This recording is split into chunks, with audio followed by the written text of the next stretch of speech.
Olá pessoal, aqui é o Velgas. Hoje é dia 14 de março de 2026, 6 horas, horário de Brasília. Esquadrões da morte e traição russa. O que acontece quando a propaganda de guerra se torna uma licença para matar? Hoje nós vamos revelar a face obscura da ocupação russa, de colaboradores ucranianos que torturaram civis em Izium para ganhar promoções no YouTube do Kremlin, até a descoberta de um esquadrão da morte secreto, o Centro 795, caçado pelo FBI em solo sul-americano, inclusive. E mais, a Suécia acaba de interceptar a frota fantasma de Putin no Mar Báltico. Prepare-se para uma investigação densa sobre os crimes que o governo russo tenta esconder sob a neve e o mar. Assista até o fim para entender como está a rede de espionagem russa, que ela está colapsando também. Deixa aí o seu like, já se inscreva no canal, ative o sininho porque a verdade é que não tem censura. Eu conto com vocês. Muito obrigado. Vamos discutir agora o horror em Izium. Aconteceu em diversas outras cidades ucranianas desde o início da invasão e continua acontecendo. A guerra na Ucrânia, ela não é feita apenas de mísseis e trincheiras. Ela é alimentada por uma engrenagem perversa de traição. Em Izium, uma cidade que já foi o lar de 45 mil pessoas, o Ministério Público de Kharkiv acaba de expor uma ferida aberta. 13 colaboradores ucranianos que viraram as costas para o próprio povo, viraram a casaca, quiseram se exibir e mostrar que são leais a Moscou. Foram identificados como carrascos. Eles acreditavam que o caos da ocupação seria um manto de invisibilidade, mas a tecnologia forense e os depoimentos dos sobreviventes os alcançaram. Entre abril e setembro de 2022, Izium viveu sob o tacão de ferro do 2º Corpo de Exército da Rússia, que utilizava a tortura como espetáculo. Após a libertação, o mundo ficou horrorizado. 447 corpos em valas comuns. A maioria, civis. O que o procurador Ruslan Kravchenko revela agora é ainda mais sinistro. Esses 13 colaboradores usavam a tortura como um roteiro de cinema. Eles espancavam veteranos e civis, mantendo-os em containers de metal, sem água ou comida, apenas para gravar vídeos de propaganda. Por essas produções manchadas de sangue, recebiam medalhas e promoções em Moscou. O caso de um assistente de vereador ucraniano, ele foi executado com um tiro no rosto e descartado como lixo. Resume a barbárie, mortes encomendadas pela estética da vitória russa, uma vitória que não aconteceu, não vai acontecer e não merece acontecer. Os criminosos e seus mandantes devem ser punidos, no mínimo com prisão perpétua. E existe uma conexão global, que eu vou falar, que é o Centro 795. Esse número é um número dado por Moscou. A máquina de matar de Putin, ela não parou na fronteira ucraniana. É uma investigação conjunta entre o FBI e veículos de comunicação como o The Insider, expôs o Centro 795, sediada no Parque Patriota, perto de Moscou. Esta unidade é um verdadeiro esquadrão de morte oficial.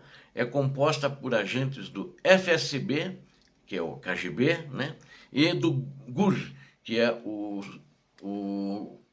a inteligência militar russa. O grupo opera com financiamento de oligarcas russos da indústria de armas, como Andrei Bokaryov. O erro fatal deles, a arrogância tecnológica. Denis Alimov, um operacional do centro, foi preso na Colômbia.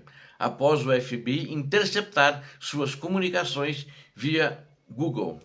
Ele oferecia recompensas astronômicas, $60 mil de adiantamento e até 10 milhões por alvos capturados, vivos ou mortos. O valor dependia da importância do alvo.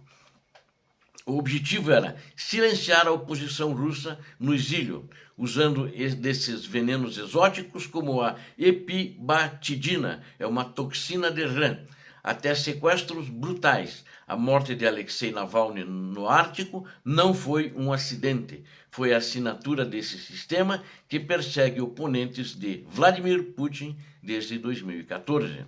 A frota fantasma no Báltico, enquanto esses esquadrões operam nas sombras das cidades, no Mar Báltico a Rússia trava uma guerra híbrida através de sua frota paralela. Recentemente, a Suécia deteve os navios Seagull e Kafa. Estas embarcações são verdadeiros navios zumbis. São antigos, sem seguro, falsas de países como Comores e Guiné. A estratégia do ditador da Rússia é clara: usar estes petroleiros para contornar sanções e financiar a invasão da Ucrânia. No momento, o risco ambiental é imenso. A guarda costeira sueca subiu a bordo e encontrou capitães russos operando em condições de segurança deploráveis. Mais do que transportar petróleo, e suspeita-se, que já foi inclusive confirmada, esses navios eles serviam de base para espionagem e lançamento de drones contra infraestruturas europeias ao passar no Mar Báltico pelos países europeus. A resposta sueca é um aviso. O cerco está fechando tanto em terra quanto no mar. A Rússia, ela usa esses navios da frota sombria, frota das sombras, ela usa para também fazer a sua guerra híbrida. Segundo informações também já confirmadas, as imprensa fala que são suspeitas, mas já são reais, esses navios normalmente carregam alguns militares russos ou mercenários, treinados russos também, de grupos de empresas russas, que eles lançam dos navios ao passarem próximos à costa de algum país da União Europeia, eles lançam aqueles drones que aparecem de repente e fica todo mundo preocupado e sai todo mundo correndo atrás ou se esconder. Hoje a Europa está abatendo esses drones, né? Na Polônia já abateu. Na Polônia não precisa, eles soltam ali da Bielorrússia, né? Mas os países principalmente que estão na rota que sai do Mar Báltico para fazer as suas entregas de petróleo, né? E eles aproveitam e colocam uns drones dentro para justamente fazer o terrorismo nos países europeus.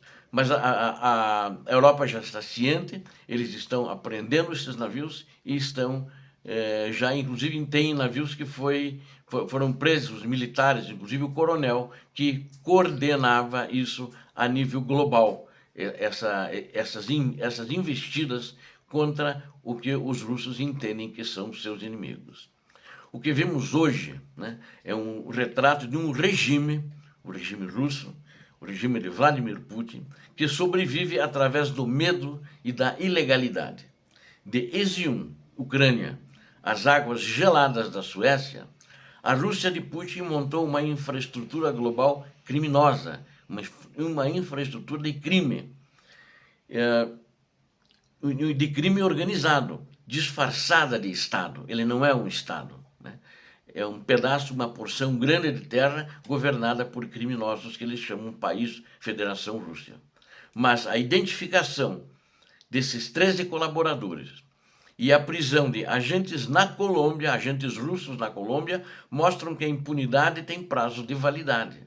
A história está sendo escrita com o sangue de inocentes, mas também com a determinação daqueles que se recusam a baixar a cabeça para a tirania criminosa do ditador. A pergunta que fica não é se a justiça virá, mas quantos mais cairão antes que o castelo de cartas de Moscou finalmente desmorone.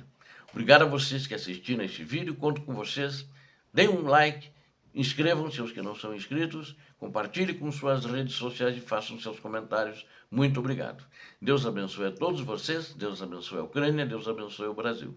Paz e bem, paz para toda a humanidade.